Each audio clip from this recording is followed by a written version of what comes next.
Good afternoon, everybody, and a big thank you from me to Stephen, because until today he was just a voice on the end of the telephone and somebody who said, I want to set a meeting up, and it's absolutely fantastic to see you all. So thank you very much for coming.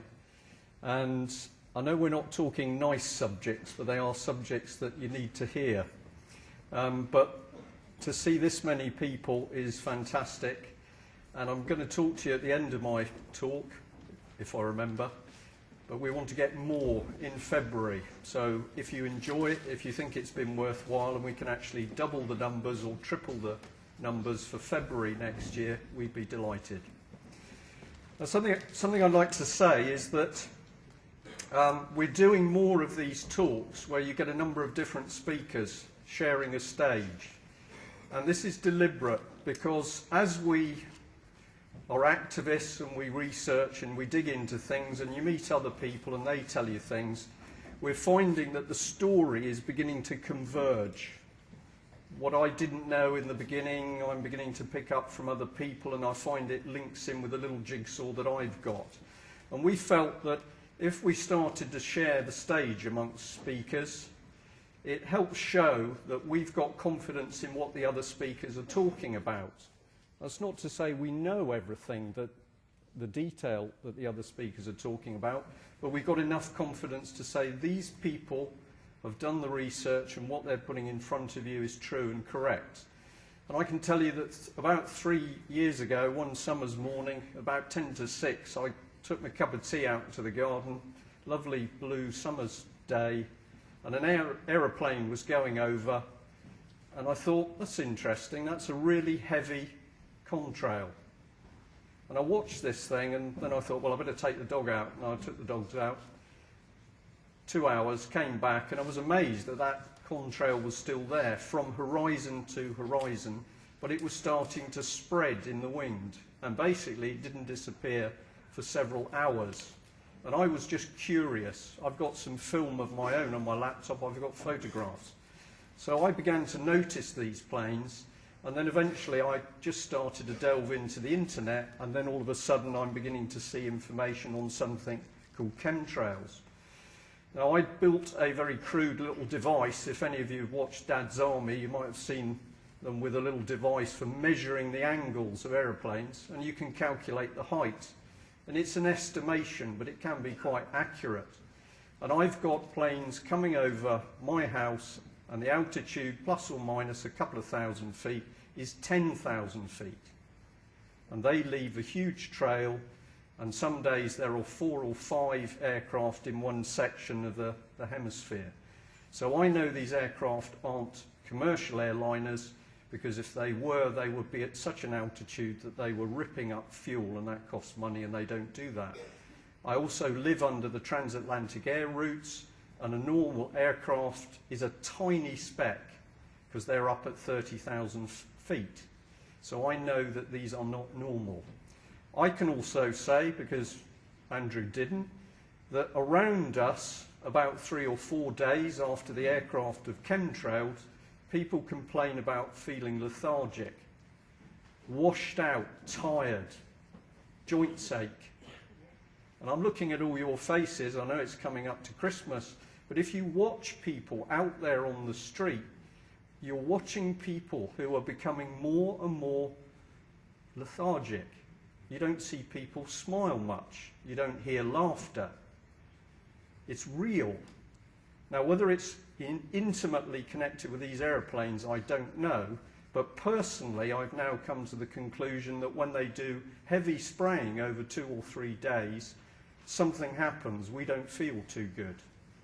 You can make your own minds up. Just start looking in the sky.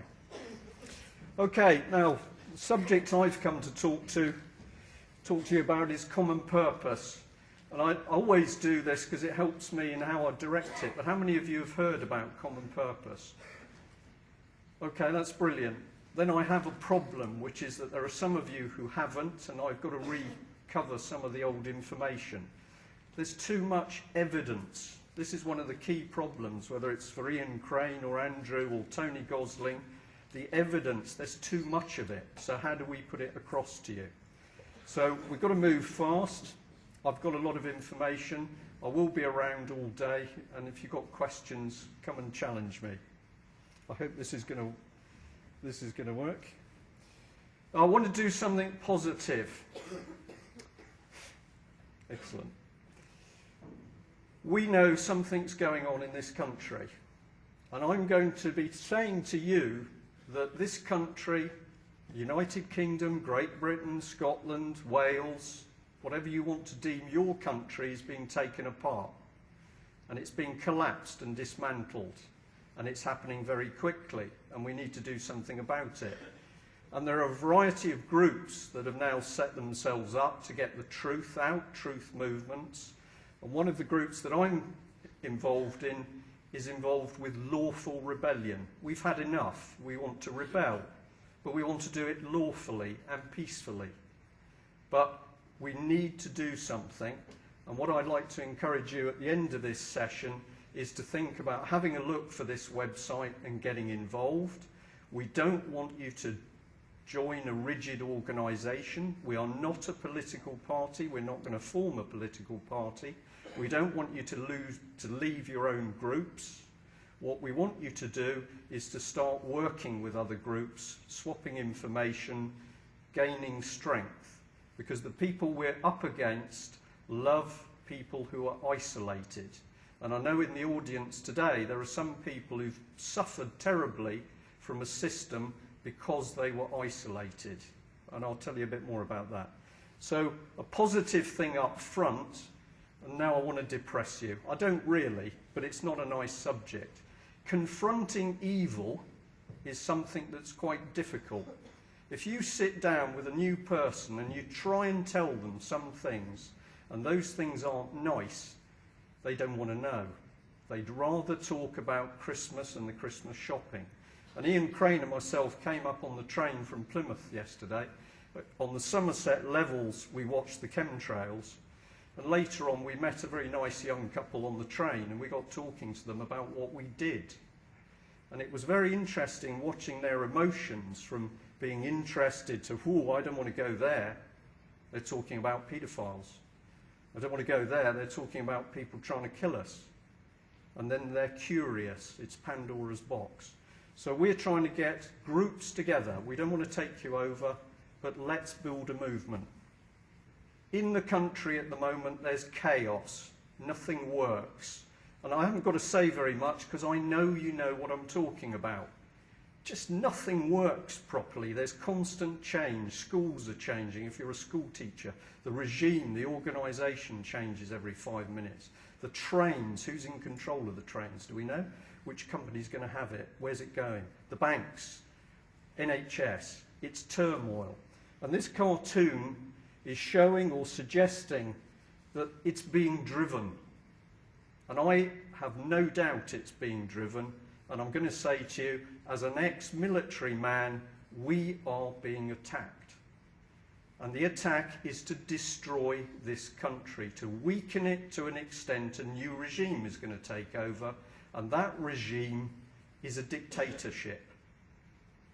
And what do dictatorships do? They murder people in huge quantities, especially troublemakers and domestic terrorists. And the word, or the phrase domestic terrorist, is being lined up for people like us who are standing up and telling the truth. Well, I believe it's worth it, because I have children and I don't want them to live in something akin to East Germany. But something nasty is operating up here. We can magic 900 billion for the banks, but we haven't got the money to run the NHS or care homes. Gordon Brown, have you heard of him? I believe he's local somewhere. He hasn't come today. It's a shame. Because I wanted to ask him, Gordon, where did you get the 900 billion from? Because if you can magic 900 billion for the banks, you can magic 900 billion to sort the rail infrastructure out. We are being lied to, and it doesn't matter which of the major parties, they are all liars, and they are working for this spider's web.